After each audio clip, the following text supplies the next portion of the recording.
Bonjour, c'est Anne-Christine du blog Chemin de naissance. Aujourd'hui, je suis vraiment très heureuse d'accueillir et d'échanger avec Estelle Possiot. Estelle, bonjour. Bonjour Anne-Christie.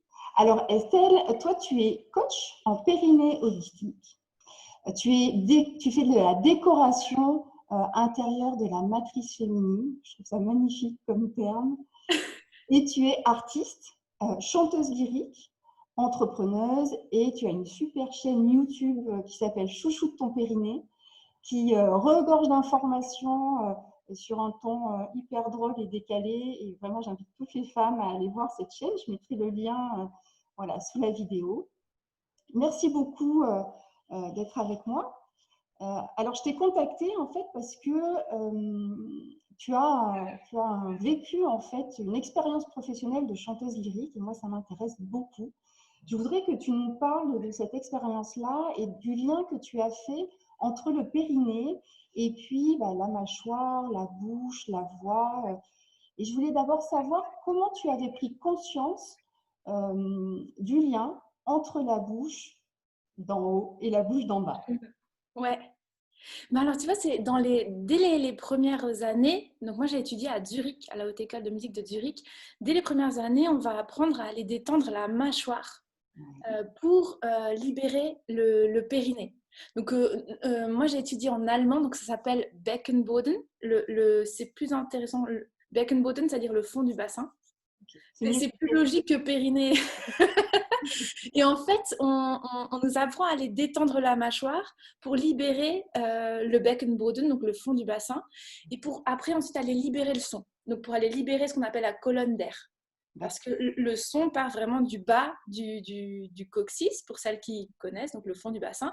Il remonte le long de la colonne et puis ensuite on le projette dans la salle. Et puis pour ça, il faut avoir vraiment une connexion entre la mâchoire et le périnée. Donc on apprend à relier le haut et le bas. Donc ça paraît surprenant, ça a été surprenant aussi pour moi quand j'avais 20 ans. Donc dès que j'ai détendu la mâchoire, tu ressens le bas-ventre qui se détend. Et là tu te dis, waouh, c'est quand même fou d'avoir un lien autant fort entre le haut du corps et le bas du corps. Okay. Et ça veut dire que du coup, le son est différent selon l'état de ton périnée. Selon la détente de la mâchoire, je dirais. Ouais, ok. Voilà. Et comme la mâchoire est détendue, le bas-ventre et le périnée va être détendu, donc mobile, et donc le son va mieux circuler. Ouais.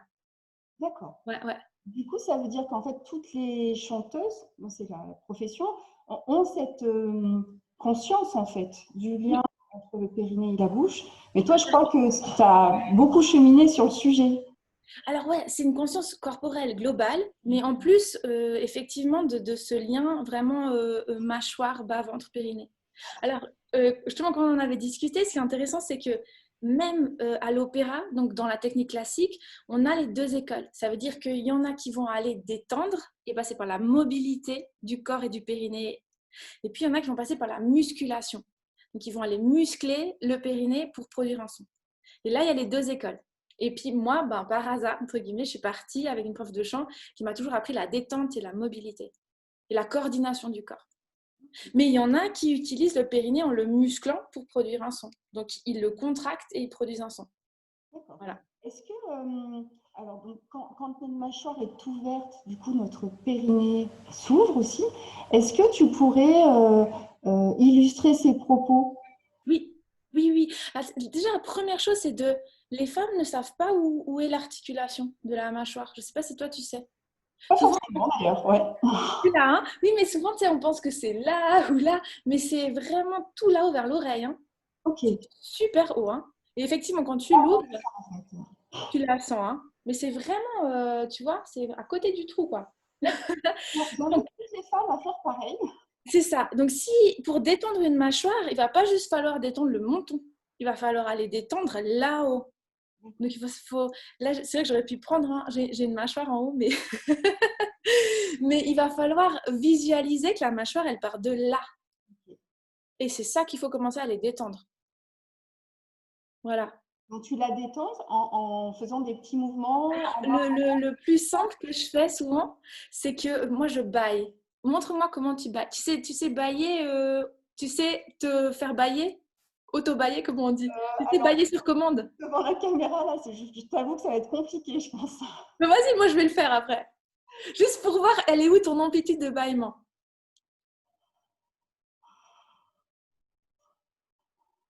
C'est pas un vrai bâillement, ça. Ouais, c'est pas mal déjà. Alors regarde le mien.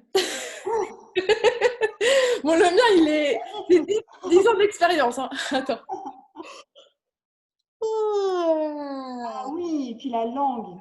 Ouais, Les mains, hein, je sais pas si tu as vu les mains. oui, exact. Ouais. Alors, ça, c'est possible parce que mon bas-ventre, il est détendu et que mon périnée, il est détendu. Okay. Si je tends le bas-ventre et que je serre le périnée, j'arrive jusque-là. D'accord, ok. Donc ça, c'est clair que les femmes enceintes peuvent déjà regarder, ben, est-ce qu'elles arrivent à bailler sur commande, comme tu l'as fait toi, parce qu'il faut un peu comme ça. Et puis, elle est où leur amplitude de bâillement? Et comment est-ce qu'elles peuvent, jusqu'à l'accouchement, l'augmenter? Mais on y va tranquille, hein, parce que le but, c'est pas de se démoiter la mâchoire. Hein. C'est, voilà. Et ça va augmenter parce qu'on détend. Donc là, on peut faire, tu sais, donc l'autre exercice que je te propose pour comprendre le lien, c'est de s'asseoir sur sa main. Okay. Tu peux t'asseoir sur ta main, comme si tu... En fait, c'est comme si ta main englobe tout ton sexe de femme, tout ton périnée. Donc, à l'avant, tu peux toucher la symphyse avec la paume, voilà. À l'arrière, avec le majeur, tu touches le coccyx. Okay. Voilà, donc ça c'est là. Et puis sur les côtés, tu as les ischions. Voilà, là, tu as tout ton périnée. Okay. Et puis, si tu mets une main sur la mâchoire, pour le coup, l'autre main. Voilà. Alors là, je te propose déjà donc juste de déposer le périnée dans la main. Quoi, déjà juste le détendre. Le relâcher pour une fois. Donc déjà juste de voir, est-ce que pour toi c'est facile de détendre et de relâcher cet espace? Alors, je trouve que sur une chaise, c'est pas simple en fait. Ok, ouais. Peut-être que les femmes enceintes qui nous écoutent, elles sont sur un ballon, ça me semble plus Peut-être facile. un ballon c'est plus simple. Bon là tu as quand même le contact de ta main. Oui, oui, oui. Du coup c'est quand même assez doux. Ouais. Mais déjà juste de voir, est-ce que ton corps il est capable de relâcher cet espace? Tu sais, on sait détendre la nuque, on sait détendre les pieds, les chevilles, mais est-ce qu'on arrive à détendre notre sexe? Ouais. Ça va dépendre de l'histoire de chacune, de si elle a beaucoup appris à muscler ou pas. Donc déjà juste ça. Puis là maintenant, si tu le contractes, qu'est-ce qui se passe dans ta mâchoire? Donc si tu le serres, Oui. tu ressens. Je ne sais pas si les femmes qui le font avec nous ressentent, Ouais. mais clairement, c'est vrai que la contraction entraîne une contraction juste Dans la mâchoire. de l'articulation. Là, ouais. Ouais, même tu peux le ressentir dans la langue, dans la nuque. Oui, dans la Et, langue. et maintenant, si tu détends, tu relâches complètement, qu'est-ce qui se passe dans ta mâchoire? Ça détend aussi. Et qu'est-ce qui se passe dans ta langue? Je sais pas si tu sens. Oui, pareil. C'est vrai. La langue, elle vient presque un peu vers l'avant comme ça. Mm. Naturellement, hein, sans qu'elle, en fait, elle se place naturellement au bon endroit. Et la nuque aussi, comment est-ce qu'elle réagit? Ouais, il y a vraiment un lien entre mâchoire, langue, nuque. Voilà. Donc ça, c'est... Donc là, tu peux rouvrir les yeux, enlever la main et voir déjà si tu ressens mieux la connexion entre les deux. Ah oui. Tu vois? Donc c'est hyper simple, hein, elles peuvent le faire tous les jours. Après, si elles le ressentent bien dans la détente, vaut mieux juste que détendre que contracter. Mais parfois, les femmes ne ressentent pas dans la détente le lien, donc je fais contracter. Ok. Donc, Mais parce que par la contraction, des fois, on sent que ça contracte là. Et puis voilà, du moment qu'on a le lien, ben, on comprend que dans le quotidien, comment est-ce qu'on peut déjà juste ressentir, est-ce que je contracte au quotidien mon sexe et mon bas-ventre? Est-ce que j'ai une mâchoire qui a tendance à se crisper? C'est souvent... La nuit aussi, tu sais, moi, des fois, j'ai la mâchoire qui est tellement détendue la nuit que je bave. À l'inverse des gens qui... Voilà. Donc, comment est-ce que je peux utiliser ma grossesse pour m'amuser à mettre ma conscience dans la mâchoire, la langue, la nuque et le périnée? ok. Voilà. C'est un exercice, je trouve, très intéressant. Merci de, voilà, de le proposer aux femmes parce que C'est juste une prise de conscience. Parce qu'on C'est peut ça. lire tout ça. Enfin, il y a beaucoup de gens qui ont écrit là-dessus.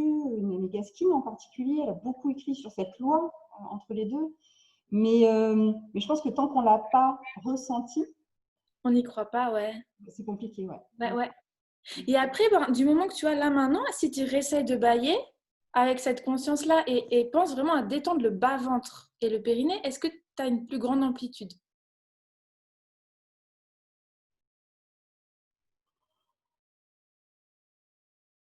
J'ai les mains déjà qui ont bougé par rapport à Oui, tout c'est mieux, hein? Même les yeux, hein? même les À yeux. chaque fois, je ferme aussi les yeux. Mais tu vois, il y a les côtes qui viennent avec. En fait, c'est vraiment tout. Ok, C'est vraiment tout. Mais c'est normal qu'au début, enfin, je veux dire, tiens, moi, c'est un exercice que je faisais tous les matins, d'accord. hein, bailler. Parce qu'en fait, concrètement, sur les cordes, ça va détendre les cordes vocales aussi. Ok. Donc, tous les matins, je baillais pour voir si toutes les côtes sont ouvertes. Voilà. Pour voir si ça ouvre entre les mains. Donc, c'est. Ouais, merci. Mais ça peut valoir la peine de. Ouais. Ok. Et donc là, c'est clair que au moment de l'accouchement, si tu actives ça, ce qui est intéressant que moi j'aime bien travailler avec les femmes enceintes, c'est d'activer pendant la grossesse. Donc de comme mettre les boutons sur off en grossesse pour qu'à l'accouchement, à l'expulsion, donc vraiment à la fin, elle pense à rien parce que c'est déjà activé. Donc la mâchoire va déjà être détendue, tout est activé. Même si elles ont peur, même si elles se crispent, le chemin est comme déjà ouvert. Donc Ça ça va s'ouvrir.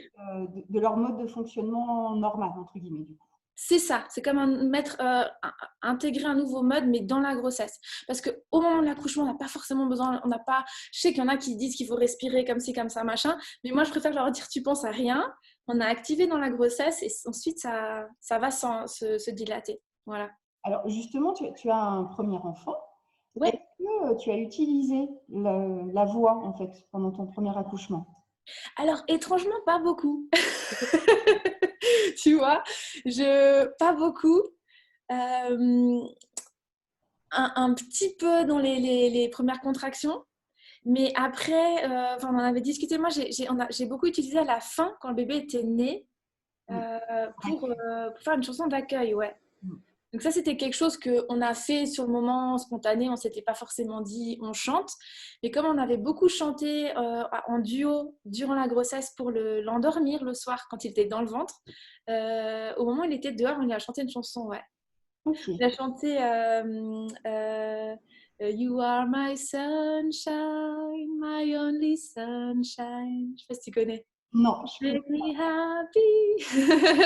happy. Donc on lui a chanté ça et c'est vrai que ouais, c'était une manière d'accueillir un nouveau-né par exemple. Donc là c'était une autre manière et peut-être qu'on fera différemment. Donc actuellement là je suis aussi enceinte, donc peut-être qu'on fera aussi différent avec. Mais c'est vrai que pas. du coup j'ai pas.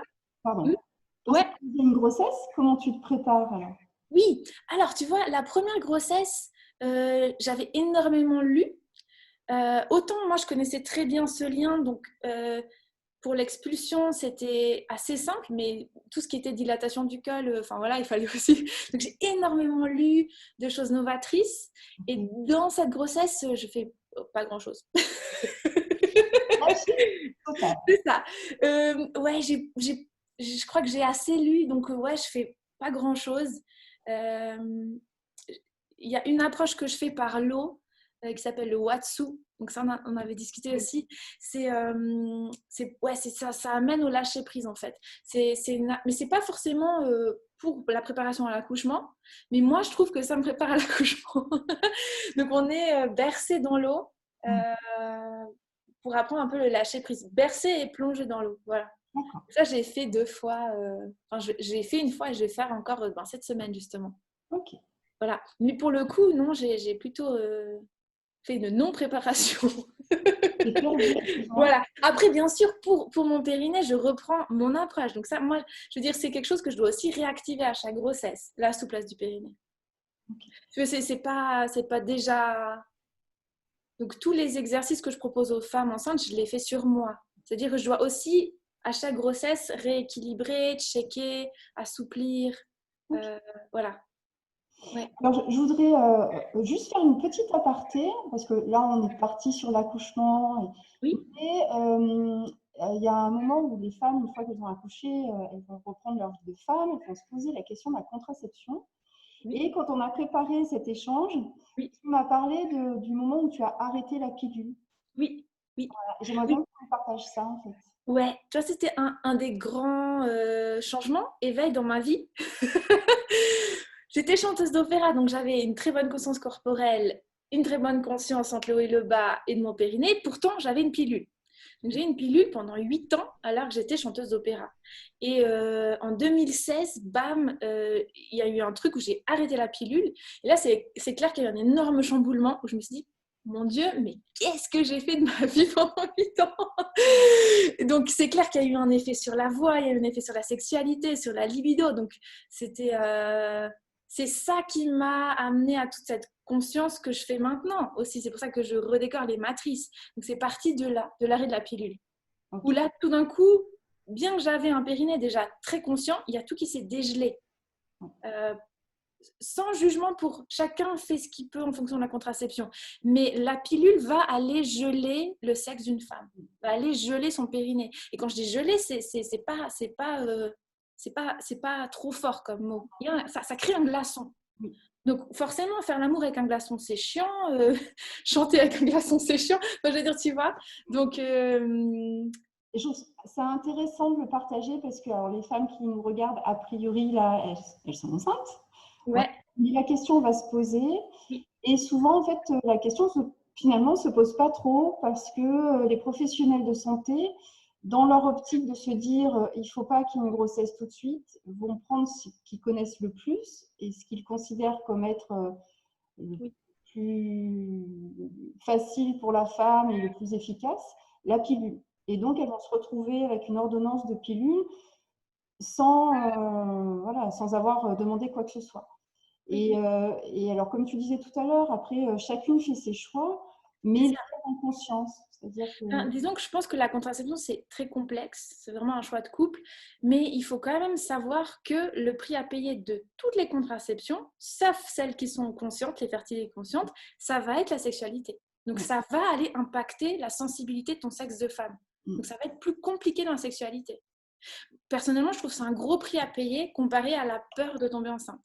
Mais de nouveau, c'est énorme, tu vois.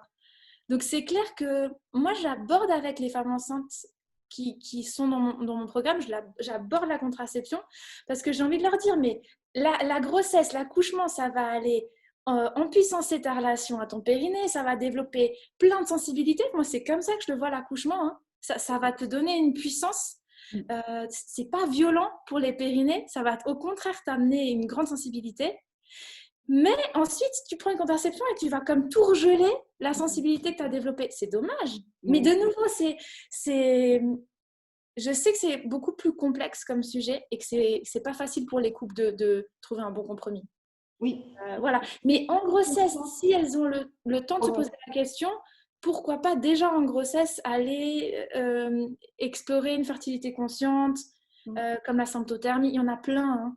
Je Mais pense qu'il ne faut en fait pas attendre que le bébé soit né. non, non, non, non, Voilà, non, si mieux c'est le possible. faire maintenant, tranquillement. Mais tu vois, en grossesse, on t'a préparé l'accouchement, le postnatal, le machin et tout. Après, on arrive encore, non, mais il faut préparer la contraception. Alors, des fois, je me dis, il faut pas que. Et l'allaitement et tout ça. Mais c'est clair que si à la place de réfléchir en grossesse, même avant la grossesse, de ce thème, ça va permettre que.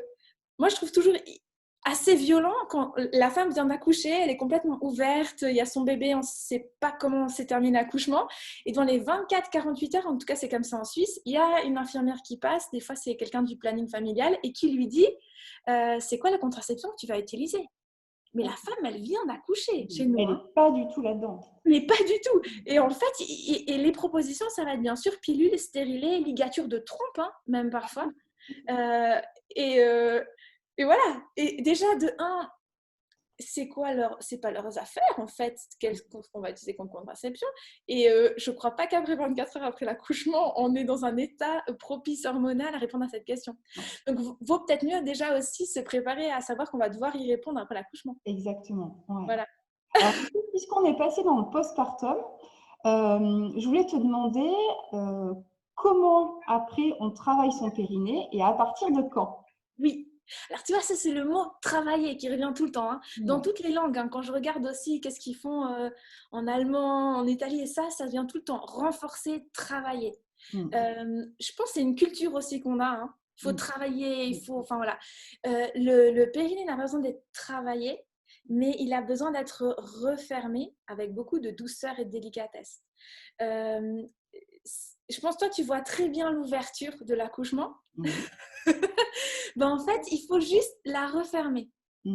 C'est ça. Donc, plus on va conscientiser ce qui s'ouvre à l'accouchement, hein, c'est énorme, hein, plus on va comprendre qu'il faut juste aller refermer ça. Et ça, c'est dès les premières semaines. Je dirais dès les premières heures, mais je ne veux pas mettre la pression aux femmes.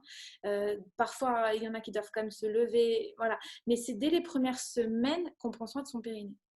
Donc, il faut sortir l'idée de j'attends la rééducation du périnée qui commence à 6 semaines. C'est trop tard, entre guillemets. Oui. Et en fait, enfin moi, les femmes que je rencontre, elles sont... Enfin, on est toutes comme ça. C'est-à-dire que ce qu'on entend de l'extérieur, ce qu'on nous renvoie, c'est faut rien faire jusqu'à 6 semaines. Et à partir de 6 semaines, il faut aller voir un professionnel qui va te faire travailler. Oui.